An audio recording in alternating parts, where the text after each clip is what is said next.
네, 우리 다 같이 찬송가 96장 한 장 찬송하시고 예배 시작하겠습니다. 찬송가 96장입니다.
우리 다 같이 묵상 기도하심으로 2020년 4월 12일 부활주일 뽕래프 장로교회 주일 예배를 시작하겠습니다. 다 같이 묵도하시겠습니다.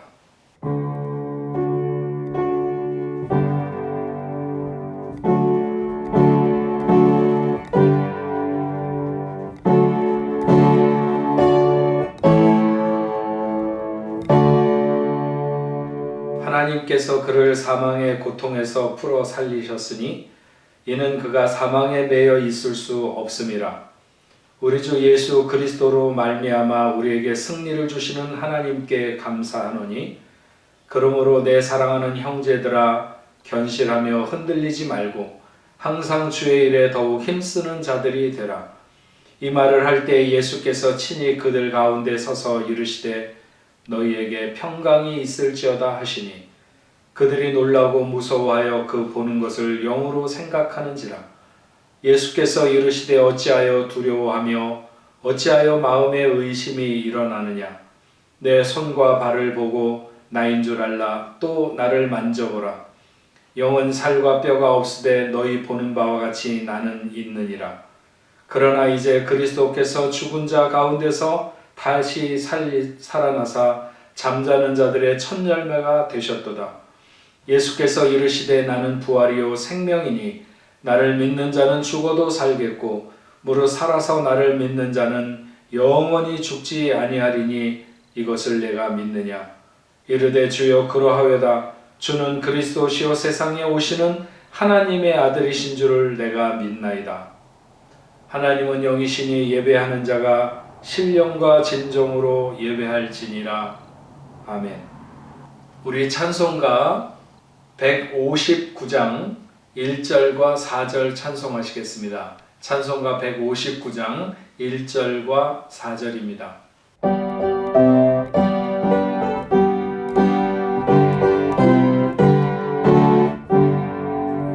기뻐 찬송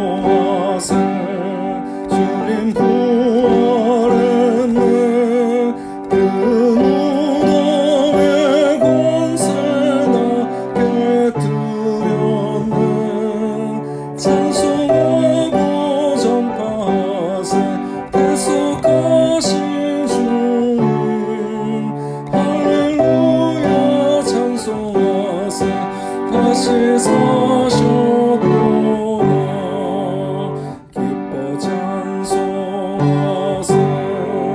죄를 사했으니 그 속죄하는 내가 찬송하세. 찬송하고 전파하세. 대속하신 주님 할렐루야 찬송하세. 다시 사셨구나.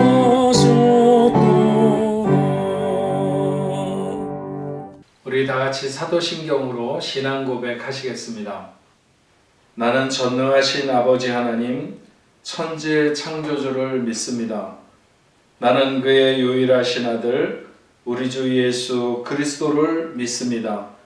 그는 성령으로 잉태되어 동정녀 마리아에게서 나시고 본디오 빌라도에게 고난을 받아 십자가에 못 박혀 죽으시고 장사된 지 사흘 만에 죽은 자 가운데서 다시 살아나셨으며 하늘에 오르시어 전능하신 아버지 하나님 우편에 앉아 계시다가 거기로부터 살아있는 자와 죽은 자를 심판하러 오십니다. 나는 성령을 믿으며 거룩한 공교회와 성도의 교제와 죄를 용서받는 것과 몸의 부활과 영생을 믿습니다. 아멘. 우리 찬송가 160장 찬송하시겠습니다. 찬송가 160장입니다.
다 같이 기도하시겠습니다.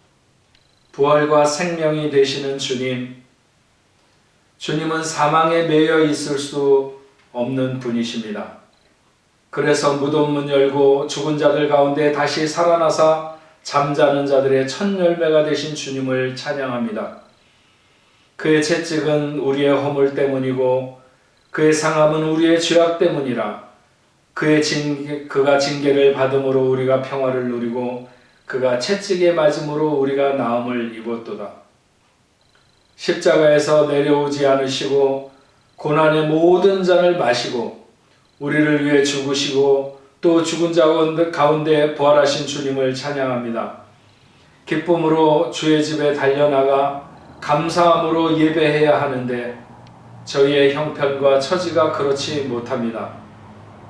이스라엘에 오랜 시간 가뭄이 들어 비가 오지 않는다든지 역병이 돌아 수많은 사람들이 죽어간다든지 하면 그들은 자기들에게 무슨 허물이 있었는가 하는 것을 돌아보았습니다. 지금 인류가 하나님 앞에 오만하고 하나님의 질서를 버리며 하나님께 등을 돌리다가 맞은 환난을 정확하게 직시하게 하시고 하나님께 돌아서게 하여 주옵소서. 인간의 끝없는 욕망이 죄를 끌어안고 두려움 없이 질주했었습니다. 아직 시간이 있을 때에 멈추고 주님 앞에 돌아오게 하옵소서. 깨달음도 부족하고 주 앞에 온전히 서는 것도 모자란 저희들을 불쌍히 여겨 주옵소서. 십자가에서 도말하신 그 은혜를 힘입어 부활의 기쁨에 참여하는, 그래서 하나님께 영광을 돌리게 하옵소서. 이 시간에도 생명의 말씀을 통하여 절망의 시간에 소망을 붙잡는 저희들 되게 하여 주옵소서.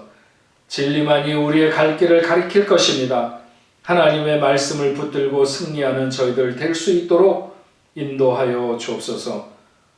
오직 하나님 영광 받으시는 이 예배가 될 줄로 믿사오며 예수님의 이름으로 기도합니다. 아멘.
성경 말씀 보시겠습니다. 하나님께서 오늘 우리에게 주시는 말씀은 신약 성경 누가복음 7장 11절부터 17절 말씀까지 보도록 하겠습니다. 신약 성경 100페이지 누가복음 7장 11절부터 17절 말씀입니다. 그 후에 예수께서 나인이란 성으로 가실새 제자와 많은 무리가 동행하더니 성문에 가까이 이르실 때 사람들이 한 죽은 자를 메고 나오니 이는 한 어머니의 독자요 그의 어머니는 과부라. 그 성에 많은 사람도 그와 함께 나오거늘 주께서 과부를 보시고 불쌍히 여기사 울지 말라 하시고 가까이 가서 그 관에 손을 대시니 맨 자들이 서는지라. 예수께서 이르시되 청년아 내게 말하노니 일어나라 하시매 죽었던 자가 일어나 앉고 말도 하거늘 예수께서 그를 어머니에게 주시니 모든 사람이 두려워하여 하나님께 영광을 돌려 이르되 큰 선지자가 우리 가운데 일어나셨다 하고 또 하나님께서 자기 백성을 돌보셨다 하더라. 예수께 대한 소문이 온 유대와 사방에 두루 퍼지니라. 아멘. 사랑하는 뽕네프 성도 여러분,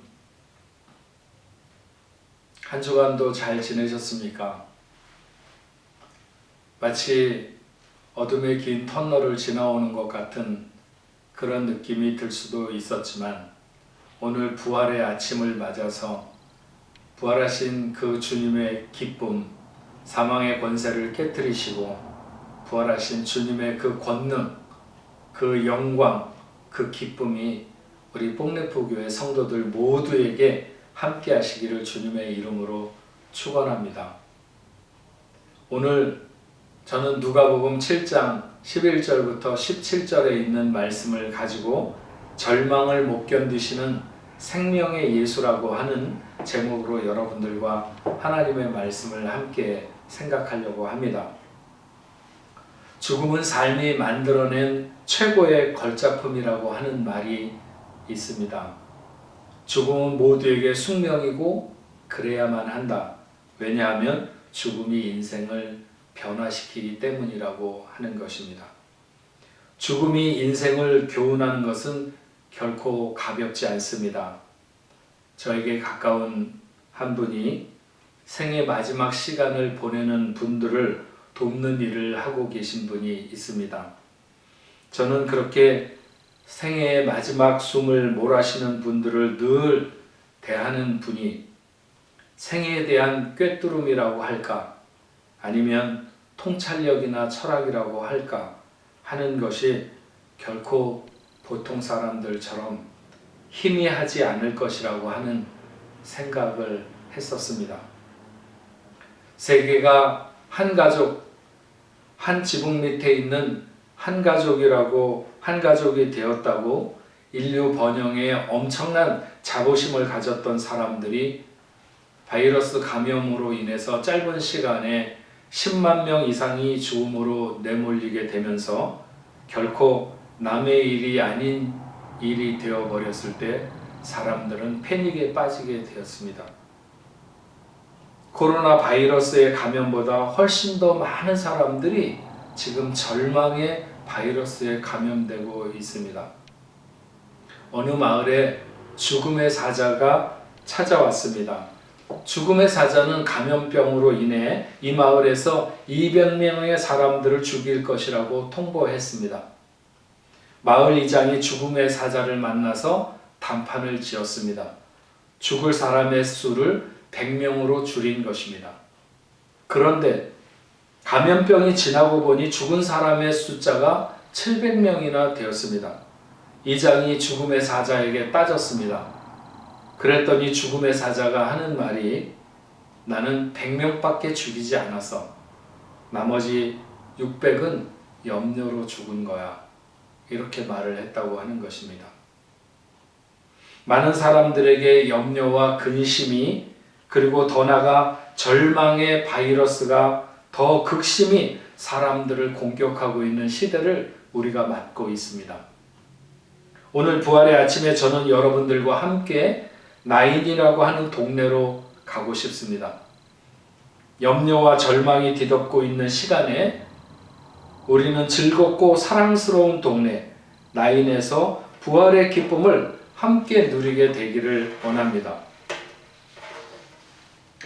갈릴리 지방 작은 성읍 중에 하나였던 나인은 예수님이 자라신 나사렛에서 동남쪽으로 약 9km 정도 떨어져 있고 이스라엘의 평원보다는 한 300m 정도 높은 언덕에 자리 잡고 있는 동네입니다. 처음에는 알렉산더 야누스가 그 성읍을 건축했다가 주 63년경 로마에 의해서 파괴되었고 그 후에 로마 대왕 헤롯 대왕이 다시 성을 재건했고 후에는 안디바의 영지가 되었었는데 역사가 요세푸스의 기록에 의하면 세례 요한이 이곳에서 죽임을 당했다고 전하고 있습니다. 저는 한 두세 번 정도 이 마을을 방문했던 기억이 있기 때문에 그의 마을이 이렇게 그려지는 것 같습니다. 예수님께서 가버나움에서 백부장의 하인을 고치신 후에 아마 이곳으로 발걸음을 옮기신 것 같습니다. 제자와 많은 무리가 동행했다고 성경은 기록하고 있는데 예수님의 공생애에 제자와 무리라고 하는 두 집단이 종종 등장하는 것을 알 수 있습니다.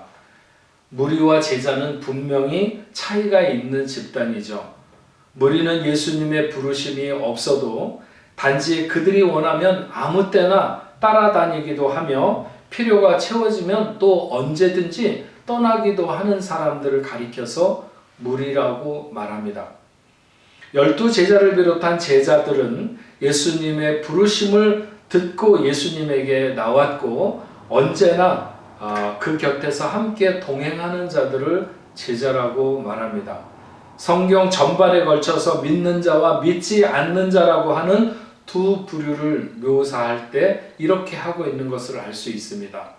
그러니까 우리가 주님과 함께 해도 우리 중에는 제자도 있을 수 있고 무리도 있을 수 있습니다.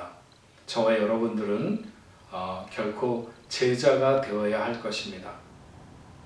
예수님을 중심으로 해서 많은 사람들이 나인성에 가까이 왔을 때 또 다른 한 무리와 마주치게 되는데 그것은 죽은 사람을 장례하기 위해서 성에서 나오는 그런 행렬이었습니다.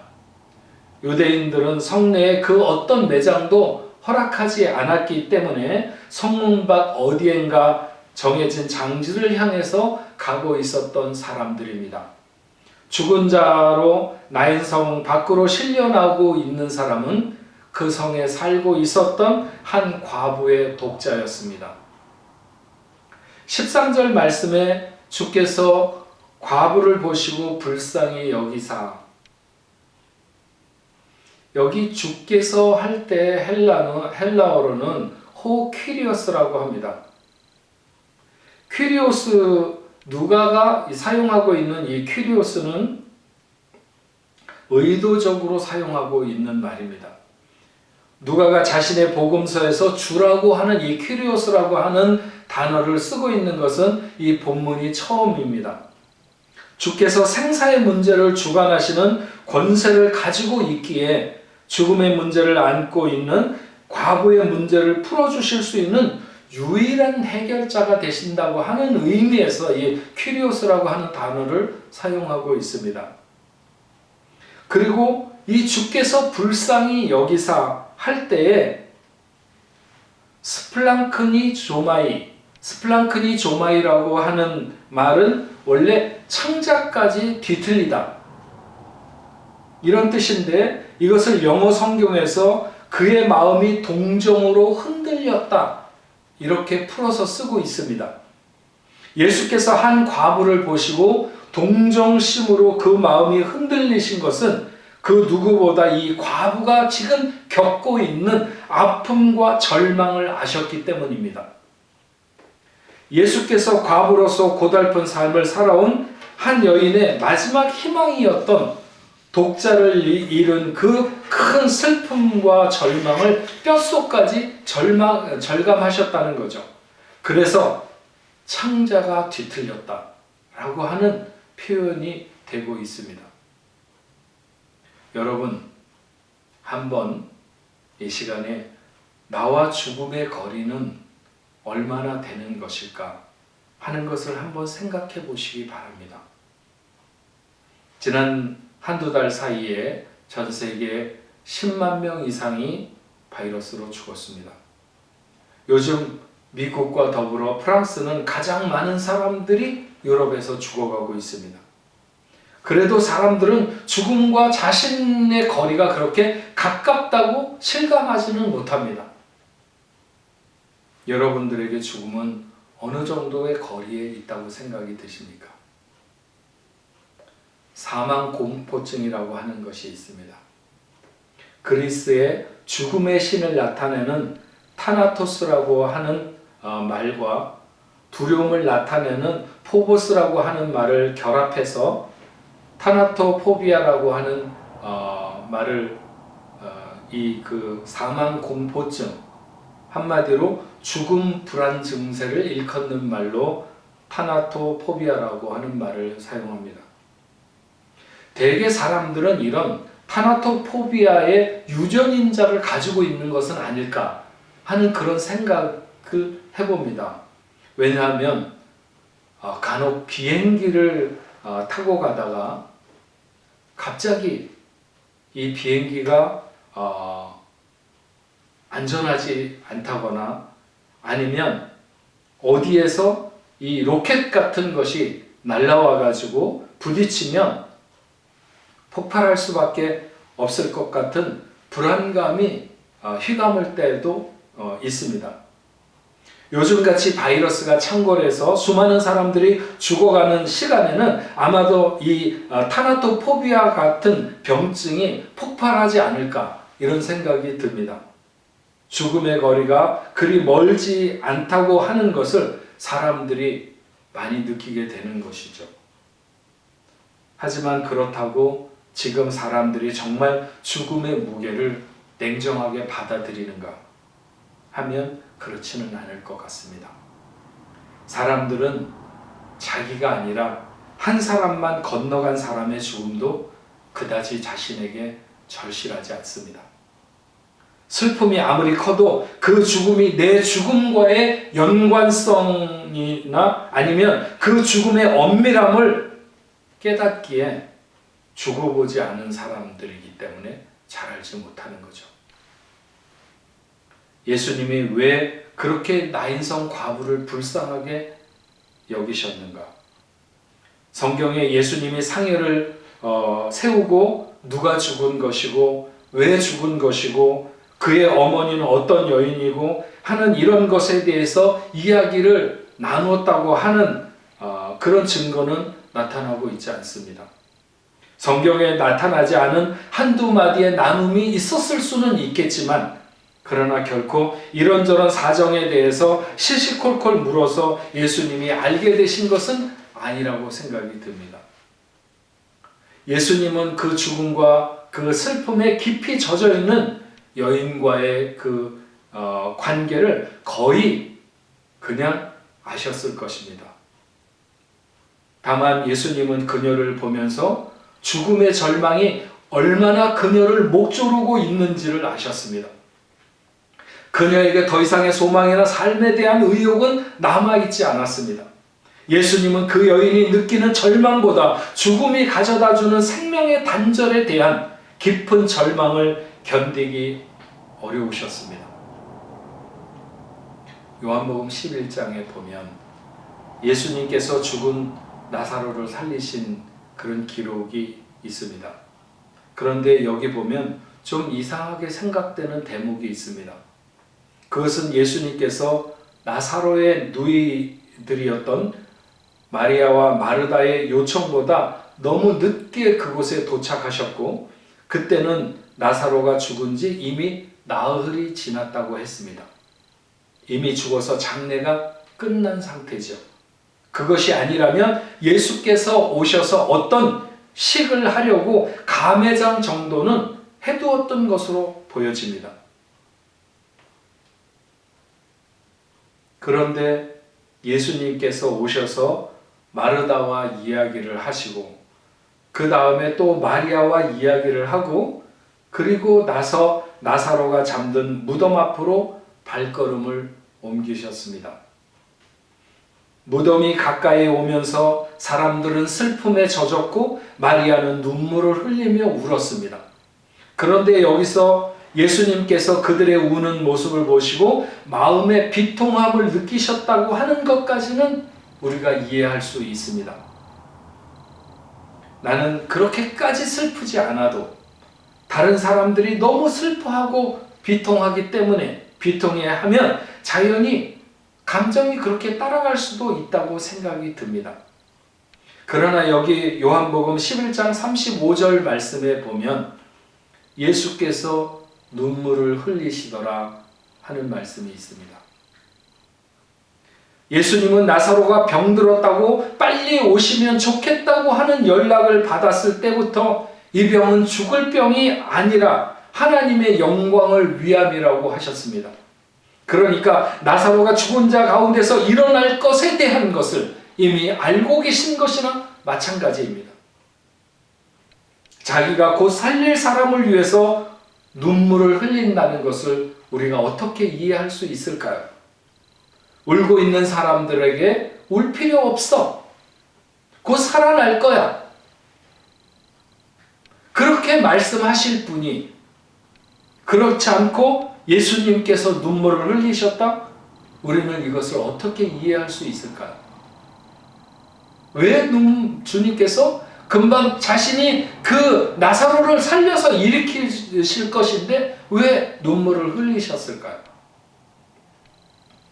저는 이 예수님의 눈물은 유대인들의 눈물이나 아니면 가족들이었던 마리아나 혹 마르다의 눈물과도 그 성격이 달랐다고 생각합니다.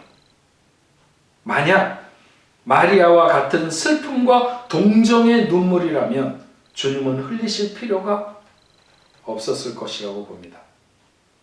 주님의 눈물은 그 무덤 앞에 있는 모든 사람들의 눈물보다 더 깊은 곳을 보며 흘리시는 눈물입니다. 그것은 그 죽음이 암시하는 영원한 죽음의 깊은 절망 같은 것이죠. 인생이 미처 다 알고 있지 못한 절망, 그 절망의 끔찍함을 내다보시는 눈물이었습니다. 세상에 성경에 예수님이 우셨다는 기록이 3번 나옵니다.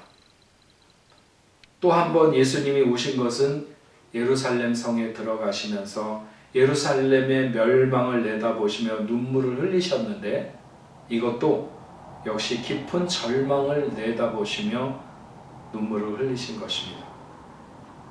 마지막으로 주님이 우셨다는 기록은 겟세마네 동산에서 십자가를 앞에 두시고 기도하실 때 땀방울이 핏방울이 되었다고 했는데 히브리서 5장 7절 말씀에 보면 심한 통곡과 눈물로 간구와 소원을 올렸다고 기록하고 있습니다.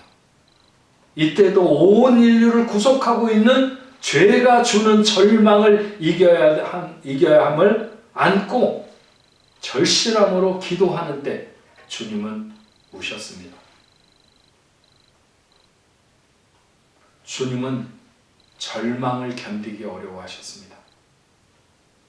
나인성 과부가 울면서 장녀의 행렬을 따르는 모습을 볼 때 그 소망 없음이 그녀 자신보다 더 깊이 주님의 심령을 울게 했습니다. 이 여인이 앞에 가버나움에서 백부장이 보였던 그런 믿음을 보이는 것도 아니었습니다. 아니면 간절하게 예수님께 어떻게 도와달라고 그렇게 매달렸던 것도 아닙니다. 여인은 그냥 자식을 잃은 슬픔에 젖어서 울고 있었을 뿐입니다. 그런데 생명 되신 예수께서 그 죽음의 절망을 그냥 지나치실 수가 없으셨던 것입니다. 예수님은 절망을 못 견뎌 하시는 분이십니다. 14절 말씀을 다시 한번 읽어볼까요? 가까이 가서 그 관에 손을 대시니 맨 자들이 서는지라. 예수께서 이르시되 청년아 내가 네게 말하노니 일어나라 하시니. 요즘 중동에서 사람이 죽으면 이렇게 메어가는 것을 간혹 TV나 이런 곳에서 보게 되면 세마포 같은 곳에서 싸서 어떤 판자 위에 누워가지고 가거나 혹은 관 같은 곳에 집어넣어도 그 뚜껑을 덮지 않은 것을 종종 보는데, 바로 그런 모습으로 뚜껑이 없는 관 속에 이 청년은 뉘어졌을 것입니다. 그러니까 그 관에 손을 대었다고 하는 것은 그 시체에 손을 댄 것입니다. 죽은 사람에게 손을 대는 것은 유대인들에게 무척 부정한 일이고 끔찍히도 싫어하는 일입니다. 정말 못 견디시고 과부를 불쌍히 여기시는 주님은 그 유대인들에게 고정적으로 있었던 관념이나 혹은 율법의 요구를 사랑으로 뛰어넘으시는 것을 알 수 있습니다. 율법의 전체의 요구는 먼저 하나님을 사랑하고 그리고 이웃을 사랑하라고 하는 것으로 요약될 수 있습니다. 주님은 주님의 그 사랑은 바로 사람을 구원하는 것으로 귀결하고 있는 것이죠. 예수님 당시에 아주 큰 죄를 지은 죄인에게 내리는 형벌 중에 예수님처럼 십자가에 달리게 하는 경우도 있지만, 어떤 경우에는 죄 지은 사람을 죽은 시체와 함께 묶어가지고 광야에 던져둔다고 하는 것입니다. 그러면 죽은 사람이 썩으면서 묶여있는 산 사람을 썩어서 죽게 하는 것이죠. 아무리 건강한 신체가 튼튼한 죄수라 할지라도 산 사람이 죽은 사람을 살려내는 경우는 없습니다. 반드시 죽은 사람이 산 사람을 죽음으로 이끌어 가게 되어 있는 것이죠. 오직 죽음을 이기신 생명 예수만이 죽은 자를 살리는 역사를 나타냅니다. 다른 이도 다른 방법도 없습니다. 오직 죽음을 이기시는 생명 되신 예수 그리스도만이 죽은 자를 살리십니다. 예수님이 청년의 시신에 손을 대셨다는 것은 유일하게 생명으로 죽음을 이길 힘을 가지신 예수님이 그와 더불어 하나가 되었다고 하는 것입니다. 두 가지 중에 하나가 되는 것이죠. 예수님이 시신으로 인하여 부정하게 되든지, 아니면 예수님으로 인하여 시체의 생명이 돌아와 예수님의 부정함이 없어지든지. 물론 일어난 일은 후자였습니다.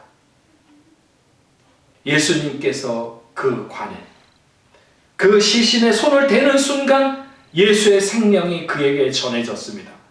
산 사람을 죽은 사람과 함께 묶어놓으면 그 순간부터 죽음이 산 사람에게 역사하듯이 사망을 영원한 생명 대신 예수와 묶이게 되는 순간부터 살아나는 놀라운 역사가 진행된 것입니다. 예수께서 말씀하시기를 내가 네게 말하노니 청년아 일어나. 여기 내가 네게 말하노니 라고 말할 때 네게라고 하는 단어는 헬라어에서 소이라고 하는데, 이것은 살아있는 인격체에게 사용하는 말입니다. 여러분, 21g의 실험이라고 하는 것이 있습니다. 던컨 맥두걸이라고 하는 사람이 죽었을 때 영혼이 빠져나가는데 그 영혼의 무게가 21g이라고 하는 가설인데, 실제로 몇 가지 실험을 이렇게 거쳤지만 영혼의 무게가 실제로 21g인가 하는 것을 과학적으로 증명해낸 것은 아닙니다. 그러나 어쨌든 간에 영혼의 무게가 있든지 없든지 간에 산 사람과 그의 호흡이 끊어지는 그 순간부터 죽은 사람과는 그 경계가 엄밀한 것입니다. 누구도 죽은 사람에게 말을 거는 사람은 없습니다. 누가 죽어서 어떤 시신 앞에 사람이 울면서 너 죽으면 나는 어떻게 사느냐고 이렇게 하면서 울어도, 아무리 슬피 울어도 그것은 자기가 어떻게 사느냐 하는 것이지 그에게 말을 거는 것은 아니라고 하는 것이죠. 그런데 예수께서 시체를 향하여 말을 거셨습니다. 시체를 향하여 말을 거신 것일 수도 있고, 이미 그가 손을 대었을 때 그의 생명이 그에게 돌아와 있었을 수도 있습니다. 어쨌든 주님은 말씀하셨습니다. 청년아, 일어나라. 마치 잘 자고 있는 아이를 깨우듯이 주님이 그에게 일어나라고 하셨습니다. 청년은 일어나 앉았고 말도 했다고 누가는 기록합니다. 예수께서 그를 그 어머니에게 주셨습니다. 자식을 잃은 어머니의 절망은 그 무엇으로도 대신할 수 없었습니다. 예수님은 바로 그것을 아셨습니다. 정말 사랑하는 사람을 잃은 사람은 아마도 그런 경험이 있을지 모릅니다. 세상에 아무 것으로도 위로가 안 되는 막막하고 깊은 슬픔. 예수님은 이 여인이 가질 수 있는 한계의 슬픔을 아셨고, 그 슬픔을 온전히 반전시킬 수 있는 유일한 길이 있다면 그것은 아들을 살려서 돌려주는 것뿐입니다. 바로 주님께서 그 유일한 길을 열어주셨습니다. 깊은 슬픔에 젖어있던 성읍이 놀라움과 기쁨과 즐거움의 성읍으로 변했습니다. 성읍에서 가장 존경받는 그 어떤 사람도, 아니 나라의 왕이 와도 이룰 수 없는 즐거움입니다. 그 어머니에게나 아니면 성읍 모든 사람들에게 그 죽음의 절망이 주었던 슬픔의 작은 조각도 그 어디에서도 찾을 수가 없었습니다. 어떻게 하면 그렇게 완벽하게 절망을 차단하고 온전한 기쁨을 줄 수 있는가? 그것은 오직 부활의 기쁨, 그것뿐인 것이죠. 다시 살아난.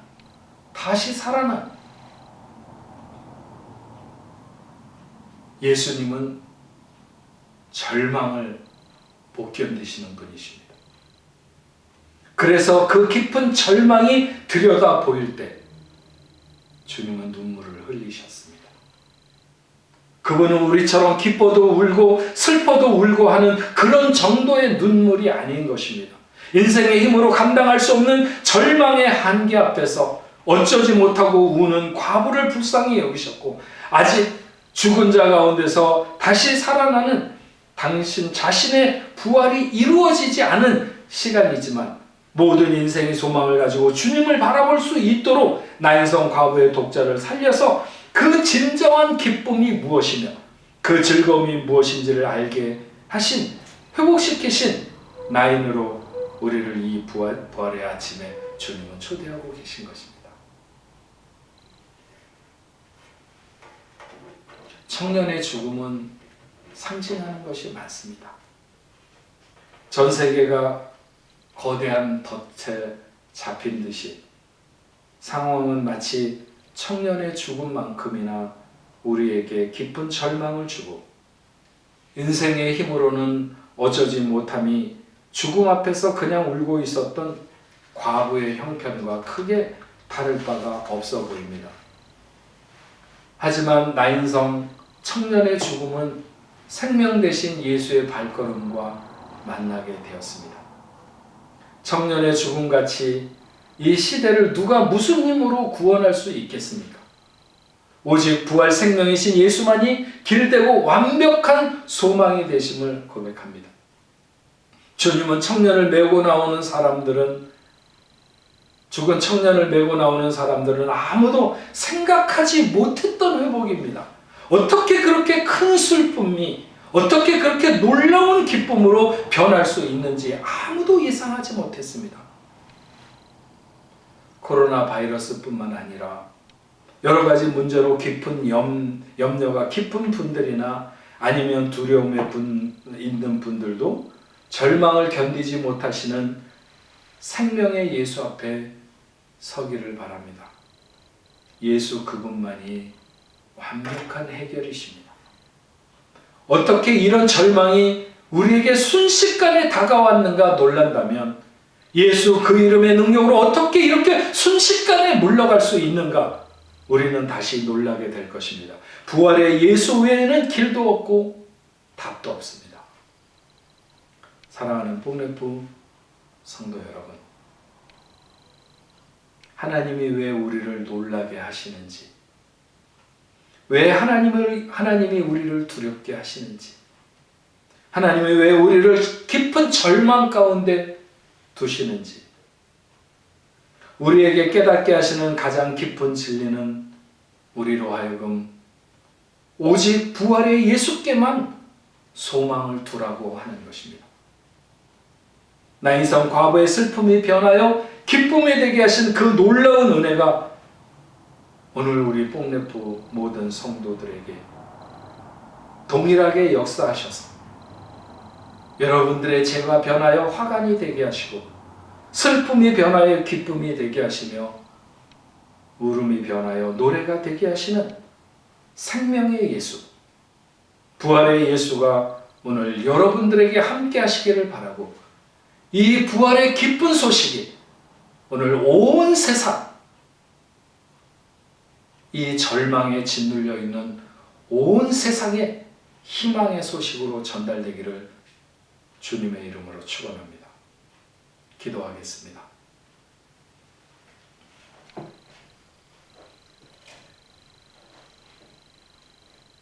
부활과 생명이 되시는 아버지 하나님, 오늘 나인성 그 과부의 절망을 변하여 기쁨으로, 그의 기쁨은 다른 그 어떤 것으로도 회복될 수 없는 오직 그 아들이 다시 살아나는 것 외에는, 그러나 그것은 누구도 기대할 수 없는 일이었습니다.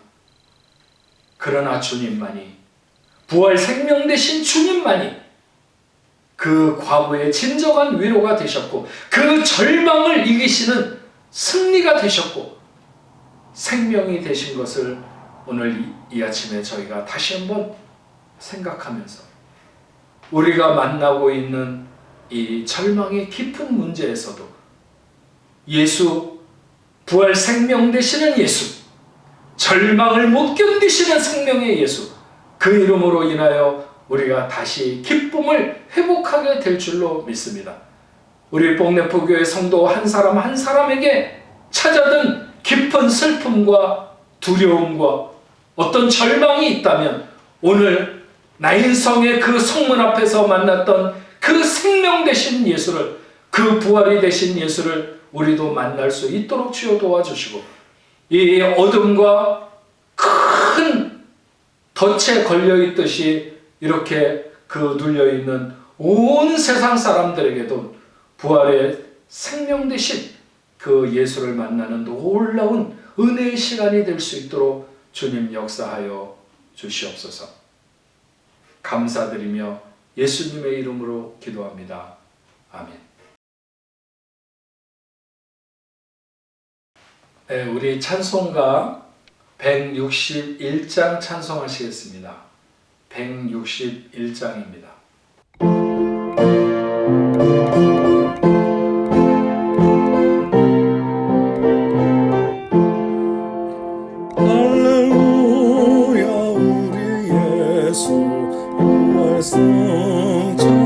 승천하셨네. 세상 사람 찬양하니 천사와 나와도다.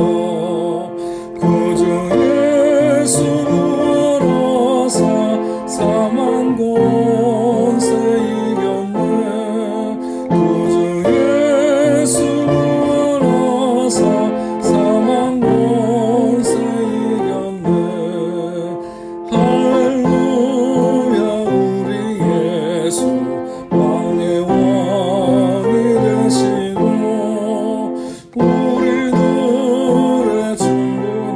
되심 성령 충고하시네 구주 예수로서 처음 열매 되셨네 구주 예수로서 처음 열매 되셨네 할렐루야 우리 예수 꿈과 티가 없더라 무덤 속에 있는 죄인 주가 일으키시네 구주 예수 원로사 영광 주시네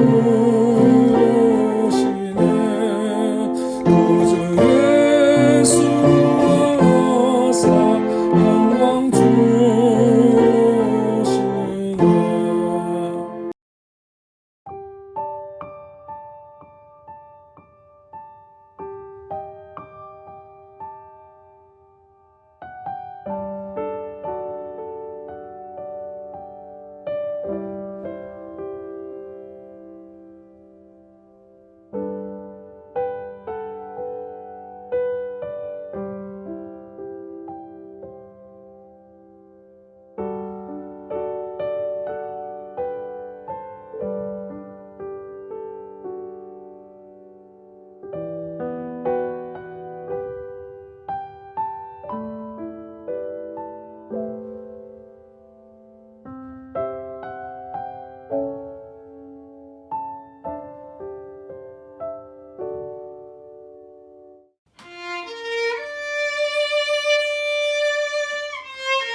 시험을 이기고 승리하니 참 놀라운 능력이로다.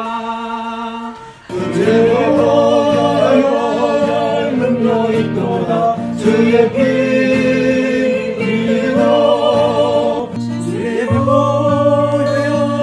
우리 어린 양의 매우 귀중한 피로다.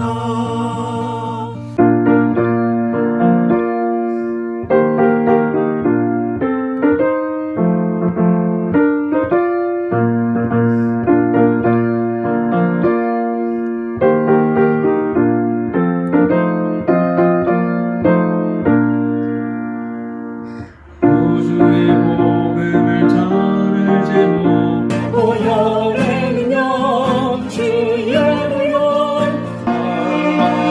하나님의 찬송주니 참 놀라운 능력이로다. 주의 보혈 능력이 또다.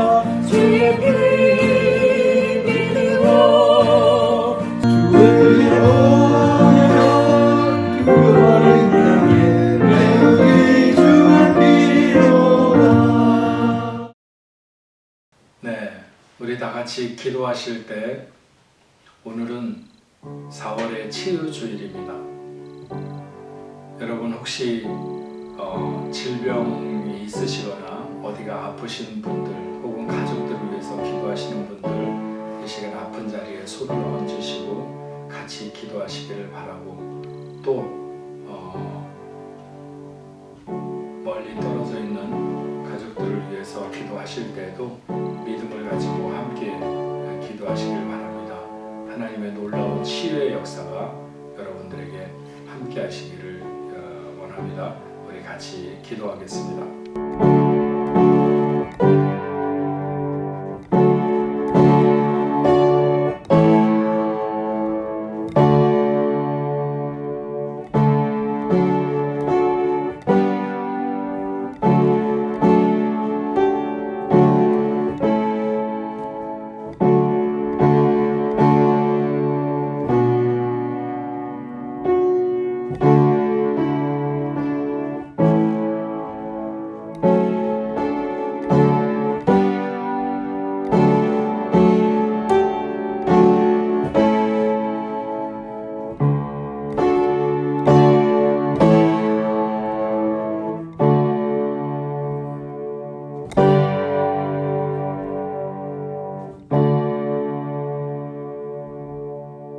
부활 생명이 되시는 하나님 아버지, 오늘 우리가 4월의 치유주의를 맞습니다. 코로나 바이러스로 인해서 온 세계가 긴장하고 또 이것으로 인해서 수많은 사람들이 죽어가고 인생의 연약함을 깨달을 수밖에 없는, 그럼에도 불구하고 아직 무엇이 우리의 잘못인지를 진정으로 알지 못해서 하나님 앞에 돌아오지 못하는 우리 인생들을 불쌍히 여기시고 긍휼히 여기셔서 우리로 하여금 깨닫는 은혜가 있게 하시고 주님만이 우리의 소망인 것을 알고 주님 앞에 돌아오게 하여 주시옵소서. 하나님 앞에 우리 다시 한번 겸비할 수 있는 저희들이 되도록 주여 도와 주옵소서. 너무나도 힘들고 너무나도 불안하고 그래서 많은 인생들이 절망하는 시간입니다. 우리에게 믿음을 허락해 주시고 진리 안에서 굳건하게 하시고 좀 더 담대할 수 있도록 주여 도와 주시옵시며, 우리가 세상의 그 어떤 방법을 채택하기 전에 주님 앞에 무릎 꿇게 하시며 성령의 인도를 받을 수 있도록 주님 도와 주시옵소서. 사단의 속삭임에 넘어가지 않게 하시고 주님의 음성을 따르는 저희가 되게 하여 주옵소서. 주님, 오늘 사랑하는 하나님의 자녀들 가운데서 눈이 흐려서 잘 안 보이거나 귀가 잘 안 들리거나 냄새를 잘 못 맡거나 말을 잘 못하거나 몸에 열이 있거나 어린아이가 아프거나 고혈압, 저혈압, 중풍병, 부인병, 등이 굽거나 팔다리가 휜 사람, 배병, 위장병, 간장병, 심장병, 피부병, 허리에 통증이 있거나 당뇨병이 있거나 혹은 목이 아픈 사람, 관절염이 있는 사람, 축농증이 있는 사람, 신경통이 있는 사람, 치질, 간질병, 무전병, 교통사고, 후유증이나 소아마비, 각종 암에 걸려있는 사람, 주님, 너무나도 많은 재난과 어려움 가운데 있습니다. 코로나로 인하여 병상에 누워있는 수도 없는 많은 사람들이 있습니다. 하나님, 아무도 그 누구도 저들을 다 고칠 수 없고 치료할 수 없습니다. 그렇게 발달된 의학을 자랑하던 인생들도 너무나도 무력할 수밖에 없는 이 시간, 주여 구하옵나니 당신의 능력으로 그들을 치료하시고 회복시켜 주시옵소서. 강건하게 하여 주옵소서. 깨끗이 나올 수 있도록 주님 역사하여 주시옵소서. 주님 앞에 나온 모든 사람들을 내가 원하노니 깨끗함을 받으라고 말씀하시면서 고쳐 돌려보내신 주님, 이 시간 역사하여 주시옵시고 예수의 이름으로, 그 권능의 그 이름으로 저들을 명하여 주시사 깨끗이 나음받을 수 있도록 고쳐 주옵소서. 예수의 이름으로 명하노니, 예수의 이름으로 명하노니 모든 질병이 당신의 사랑하는 자녀들에게서 떠날지어다. 악한 영도 떠날지어다. 바이러스도 떠날지어다. 주님 치료하시고 깨끗하게 회복시켜 주옵소서. 저들의 마음의 소망을 이루시고 아버지 하나님 원하시는 그 뜻대로 저들을 온전케 하시는 놀라운 역사가 있도록 주님 인도하여 주시옵소서. 이제는 우리 주 예수 그리스도의 은혜와 하나님 아버지의 크신 사랑과 성령님의 감화 감동 위로하시고 교통하심이 오늘 하나님 앞에 예배하는 당신의 사랑하는 귀한 자녀들, 저들의 가정과 직장과 두고온 고국에 세계 만방에 흩어져 복음을 전하는 모든 선교사들과 그 사역지 위에 이제로부터 영원토록 함께 있을지어다. 아멘.